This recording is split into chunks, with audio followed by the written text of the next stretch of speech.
Savings చేసుకోండి, FD చేయండి, LIC policies కట్టండి. అలాగే చాలా రకాల సేవింగ్స్ స్కీమ్స్ ఉంటాయి. మ్యూచువల్ ఫండ్స్ కావచ్చు, సిప్ కావచ్చు ఇలాంటివన్నీ. అయితే న్యూ టాక్స్ రెజిమ్‌లో వీటన్నిటిని ఎక్స్‌క్లూడ్ చేసి టాక్స్ ఎగ్జంప్షన్స్ ఇవ్వకపోవటానికి కారణం ఏంటి? ఎందుకంటే ఇవే కదా మనకున్న సేవింగ్స్. వీటిని ఇంక్లూడ్ చేయకుండా న్యూ రెజిమ్ అసలు ఆ అనౌన్స్‌మెంట్‌లో ఏంటసలు డిఫరెన్స్ ఏంటి? దీని ద్వారా ట్యాక్స్ తగ్గించుకోవడం కోసం చేసే ప్రయత్నాలు ఇవన్నీ జరుగుతా ఉంటాయి అప్పుడప్పుడు. దానివల్ల గవర్నమెంట్‌కి వచ్చేటటువంటి ఆదాయం తగ్గుతుంది. హ్మ్. నెంబర్ 2 వచ్చేసరికి సింప్లిఫికేషన్ ఆఫ్ ది టాక్సేషన్. ప్రపంచం మొత్తం సింప్లిఫై అయింది టాక్సేషన్ విషయంలో. మనది కూడా అట్లాగనే కావాలి. ఇన్ని రకాల బర్డెన్స్, ఇన్ని రకాల జంజాటాలు ఉండకూడదు. నిన్న కూడా నిర్మలా సీతారామన్ గారు చెప్పారు. భవిష్యత్తులో వితిన్ షార్ట్ స్పాన్ ఆఫ్ 3-4 ఇయర్స్‌లో ఇంకా ఈ టాక్స్ సిస్టమ్‌ని ఈజీ చేస్తాము. స్ట్రిక్ట్ ప్రొవిజన్స్‌ని కూడా ఈజీగా లూసిడ్ లాంగ్వేజ్‌లోకి అన్నీ మార్చే ప్రయత్నం చేస్తామని కూడా చెప్పారనమాట. సో, ఈ సేవింగ్స్ ఇట్లా చూపించి దీని ద్వారా రకరకాలుగా మనం చూపిస్తున్నాము. అల్టిమేట్ ఉద్దేశ్యం ఏమిటి? మనకి టాక్స్ బర్డెన్ తగ్గించుకోవడం కోసం. ఓకే. రెండోది సేవింగ్స్ అనేది అలవాటు అవుద్దనే ఉద్దేశం. అది పెట్టినప్పుడు ఉన్నటువంటి ఉద్దేశం. ఇప్పుడు సినారియో మారిపోయింది. ఇవాళ సేవింగ్స్ పలానా దానికి చెయ్యని చెప్పేసి ఎవ్వరికీ చెప్పనవసరం లేదు. ఆటోమేటిక్‌గా ప్రతి ఒక్కళ్ళకి వాళ్ళకి అవేర్‌నెస్ వచ్చింది. ఏది చేయాలనేది వాళ్ళకున్న పరిస్థితిని బట్టి ఇన్వెస్ట్‌మెంట్ మ్యూచువల్ ఫండ్స్‌లో చేయాలో, రియల్ ఎస్టేట్‌లో చేయాలో, లేకపోతే ఫిక్స్డ్ డిపాజిట్ చేయాలో, వాళ్ళకున్న పరిస్థితిని బట్టి ఎవరికాళ్ళు నిర్ణయాలు తీసుకుంటున్నారు. సో, దాని గురించి అవేర్‌నెస్ తీసుకురావాల్సిన అవసరం లేదు. అయితే ఇప్పుడు ఏదైతే ఎఫ్‌డీలు కావచ్చు, ఎల్ఐసి కావచ్చు, వీటికి సంబంధించిన మ్యూచువల్ ఫండ్‌కి సంబంధించి ఒకవేళ దాన్ని అవైల్ చేసుకోవాలంటే మనకి ఎలాగో ఓల్డ్ రెజిమ్ ఉంది కాబట్టి ఓల్డ్ దానిలో రిజిమ్ ఉన్నది.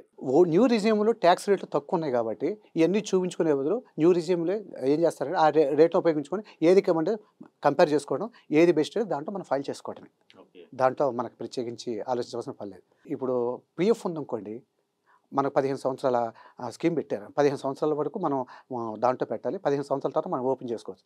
ఆ పీఎఫ్ ఎందుకు పెట్టాడు? భవిష్య నిధి ప్రతి ఒక్కళ్ళకి చిన్నోడికి, పెద్దోడికి అందరికి ఉపయోగపడేటట్టు చేయమన్నాడు. దానికి ప్రిన్సిపల్ మనం రీపే చేసేటప్పుడు ట్యాక్స్ ఉండదు. మనం ఇన్వెస్ట్‌మెంట్ చేసేటప్పుడు ఉండదు. మనకు వచ్చేటటువంటి ఇంట్రెస్ట్ ఇన్‌కమ్ మీద ఏ రకంగానూ మనకి ట్యాక్స్ అనేది పడదు. అది రక్షణ కోసం చేసిందనమాట. సో, అల్టిమేట్ ఇంటెన్షన్ ఏంటంటే, మీకు ట్యాక్స్ రేటు తగ్గించాము. మీరు ఇయన్నీ చూపించేసి మీరు రకరకాల ఆలోచన చేయవలసిన పని లేదు. చూపించుకుంటానంటే మీరు ఓల్డ్ సిస్టమ్‌లోనే ఎక్కువ చూపించుకోండి. ఓకే. అంటే ఓవరాల్‌గా జీరో ఇన్‌కమ్ ఉన్నా, 3,00,000 ఉన్నా, 30,000 30,00,000 ఉన్నా, 1,00,00,000 ఉన్నా గాని ప్రెజెంట్ న్యూ రెజిమ్‌లోకి షిఫ్ట్ అవ్వడమే బెటర్ అలవాటవుతుందంటారు. బెటర్ అలవాటవుతుంది. ఇంకా అది అలవాటయిపోతా ఉంటుంది. సార్ ఇప్పుడు హ్మ్.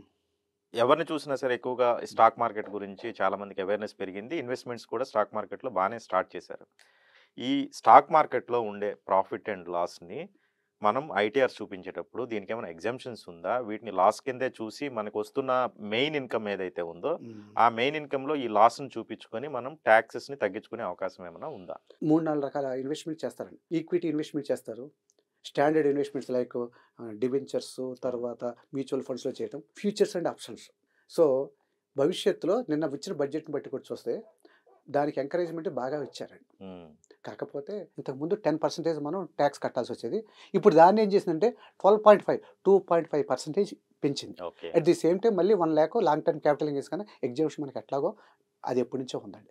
మనకి ఇంట్రాడేలో జరిగే లాసెస్ ఎక్కువ మంది లాస్ అవుతున్నారు ఆ! కాబట్టి అడుగుతున్నాను. ఈ లాసెస్‌ని మనం ఈ చూపించుకోవచ్చు. ఆ! ఆ లాస్‌ని ఏం చేస్తామంటే ఈ సంవత్సరం లాస్ వచ్చింది చూపించుకుంటాం. దానికి హ్మ్. టాక్స్ ఏమి ఉండదు. ఓకే. వచ్చే సంవత్సరం ప్రాఫిట్ వచ్చిందనుకోండి, దానికి మనం సెట్ ఆఫ్ చేసుకొని బ్యాలెన్స్ మీద టాక్స్ ఓకే. కట్టాల్సొస్తుంది. అంటే ఇప్పుడు సెపరేట్‌గా ఈ మన స్లాబ్ సిస్టమ్‌లో పడిపోతుందా? లేదంటే ఆహ్, స్ స్టాక్ మార్కెట్ త్రూ మనం సంపాదించుకున్న దానికి స్పెషల్ సెపరేట్ ఇందాక నేను చెప్పాను రేట్లు కదా! హ్మ్. 12.5% తర్వాత 20% ఈ రేట్లు సెపరేట్ స్లాబ్‌లో పడిపోద్ది. ఈ ఓకే. 20%, 30% స్లాబ్‌లో కాదు. ఈ సెపరేట్ స్లాబ్‌లోనే వచ్చేస్తది. లాస్ వచ్చిందంటే లాస్ మనం చూపిస్తాం. తర్వాత మనకి 4 సంవత్సరాల పాటు ప్రాఫిట్ వచ్చిందనుకోండి దానికి సెట్ ఆఫ్ చేసుకొని అప్పుడు టాక్స్ లేకుండా చేసుకోవచ్చు. సార్ అంటే ఇప్పుడు మనకి ఈ 3 ఫార్మ్స్ ఉంటాయి కదా! ఆన్‌లైన్‌లో అవును. ఐటీఆర్ 1, ఐటీఆర్ 2, 1, 3 2, 3 ఈ స్టాక్ మార్కెట్‌లో ఇన్వెస్ట్‌మెంట్స్ చేసే వాళ్ళకి ఏ ఫార్మ్ వర్తిస్తుంది 2 సార్? తీసుకోండి. ఓకే.